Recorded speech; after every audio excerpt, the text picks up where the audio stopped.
በነገራችን ላይ ባሳለፍነው ሳምንት የአንዱዓለም ጎሳ ከፎቅ ላይ ወድቃ መሞቷ ተገለጸና ያው እንግዲህ ጉዳዩ በፍርድ ቤት የተያዘ ስለሆነ እሱ ላይ እንዲህ ነው እንዲያ ነው ማለት ቢከብድም አንዳንዶች ከዜናው ስር የሚጽፉት አስተያየት ግን በጣም አስፈሪ ነው።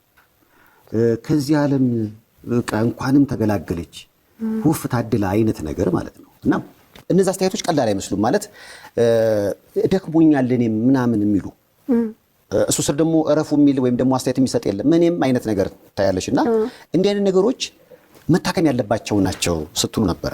አዎ ማለት አሁን እኔም አሁን በዚህ መንገድ አልፌያለሁ ማለት ኦሬዲ እኔም ዲፕሬሽን ውስጥ ነበርኩኝ ለረጅም ዓመት። እንደገና ደግሞ ቻይልድሁድ ትራውማም አለብኝ ምናምን ነገርና ሰዎች ብዙም እንትን አይሉም ይሄ አንደርስታንድ ያደርጉም ምናምን ነገር ይሄ ይዘነው የምንመጣው ነገር አለ እና አዌርነሱም የለም። አሁን እኔም በቅርቡ ነው አዌርነሱ ምናምን ያኖረኝ እንጂ ሰው ስለማያውቀው ነው። ቢያውቀው እንደዚህ አይነት እንትን አይናገርም ብዬ አስባለሁ። ራስሽን ለማጥፋት ሞክረሽ ነበር?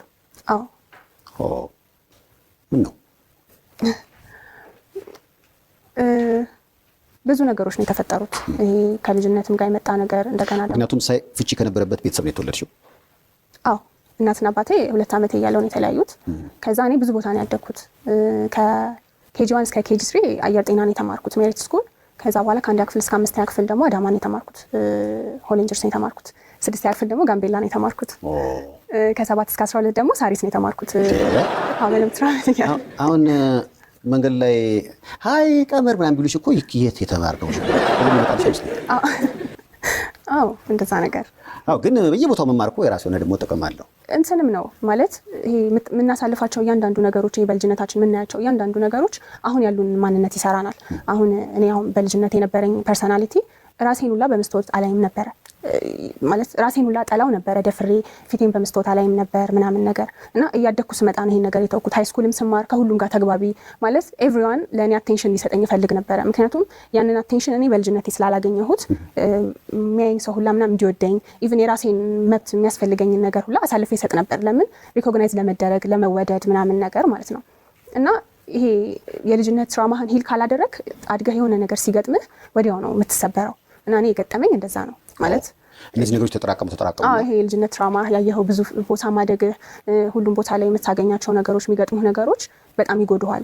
በስነ ስርዓት ካልታየኸው ሂል ካላደረክ ምናምን ማለት ነው። ስለዚህ ማግኘት የምትፈልጊው ነገር በማጣትሽ ራስሽን ለማጥፋት ወሰንሽ ማለት ነው? ኖ ኦልሬዲ እኔ የራሴ ስራ ነበረኝ፣ ሱቅ ነበረኝ። ተማሪ እያለሁኝ የራሴ ሱቅ ነበረኝ። ፋሽን ዲዛይነር ነኝ። እንደገና ሞዴልም ነበርኩኝ። በሱ ሰራ ነበረና እሱን እየሰራሁ እንደገና ፋውንዴሽን ከፈትኩኝ። ከዛ ፋውንዴሽን ከፍተን የተለያዩ ስራዎችን እሰራ ነበረ። ከዛ በዛን ጊዜ ነበረው ይሄ እድሜ ልጅነት አለመብሰል እና እንዳልኩ ሁሉም ቦታ መታየት ላይ ሴንተር ኦፍ አቴንሽን መሆን ምናምን ነገር ስለሚያስፈልግ የራስህን አለማወቅ አለ አይደል? ቀመር ምን መሆን ትፈልጋለች፣ ምን ማድረግ ትፈልጋለች የሚለውን ሳታውቅ ስትቀር ሁሉም ቦታ ትገኛለህ። ሁሉም ቦታ ስትገኝ አንድ ቦታ ላይ ራሱ በትክክል መሆንና ምን አትችልም እና እንደዛ ነው የገጠመኝ። ስለዚህ ማንነት ቀውስ ውስጥ ገባሽ? አዎ። ከዛ ገንዘብ በጣም ብዙ ብር በጣም ብዙ 3.9 ሚሊዮን ብር ከሰርኩኝ። የሰው ዕዳ ከሰርኩ ሳይሆን የሰው ዕዳ ገባ። ስለዚህ ራስሽን ለማጥፋት የወሰንሽው ይሄንን ሁሉ ዕዳ በቃ ቢያንስ መክፈል ስለማልችል ከዚህች ዓለም ዘወር ብል በሚል ውሳኔ ነው? ኤቭሪቲንግ ያለህን ነገር እንዴት ነው ስታጣ ሁሉ ነገር እያለህ በአንዴ ሁሉም ነገር አመድ ሲሆንብህ የምታረገው ነገር አታውቅም። ከዛ ምን ወሰንሽ? ራሴን ላጠፋ ነው የሞከርኩት። ሰውን ያዳነሽ ወይስ ራስሽን በራስሽ ነው? ያው አልሰራም፣ መድኃኒቱ ከአንድም ሁለቴ አልሰራም። ከዛ ያው ጨጓራዬን አሁን በጣም ያመኛል በዛ ምክንያት ግን አልሐምዱሊላህ። ከዛ በኋላ ግን እኔ አባቴ በህይወት የለም ለምሳሌ እና ከአባት ከእናቴም አላደኩኝም። እኔ ብዙ ሰዎች ጋር ያደኩት የተለያየ አጎት አክስት ምናምን ጋር ያደኩት እና እኔ አሁን አባቴ የምለው ሰው አለኝ እና ላይክ ኤቭሪዋን አሁን አባቴ እያልኩኝ ሰዋራ ላይክ ትክክለኛው አባቴ እንደሞተ ረስተውታል። ላይክ አሁን አጎቴ የምለው ሰው አባቴ የምለው ሰው እኔ በራሴ ሙሉ በሙሉ ተስፋ ቆርጬ እሱ ግን 100% ይተማመንብኝ ነበር እንደምችል እንደማልፈው ምናምን ነገር ጠንካራ እንደሆንኩኝ። እንደገናም ደግሞ ሰሙዬም ያጎቴ ባለቤት እናቴ ነው የምላት እሷም እንደዛው ታልፊዋለሽ፣ ጎበዝ ነሽ አንቺ፣ የሀሽም ልጅ ነሽ እኮ ጠንካራ ነሽ፣ ታልፊዋለሽ እያሉኝ እነሱ ናቸው ሞር ሞቲቬት ያደረጉኝ ወደ ራሴ እንድመለስ ስራ መስራት እንዳለብኝ። ማለት እኔ ለሁሉም ነገሬ ላይፌ ላይ ለገጠመኝ ነገር በሙሉ ሰዎችን ነበር ጥፋተኛ ማደርገው። ይሄ እንደዚህ ልጅነቴ እንደዚህ ስለሆነ እናት አባቴ ስለተፋቱ እንደዚህ እድለኛ ስላሉ ኤቭሪዋን ብሌም አደርግ ነበረ።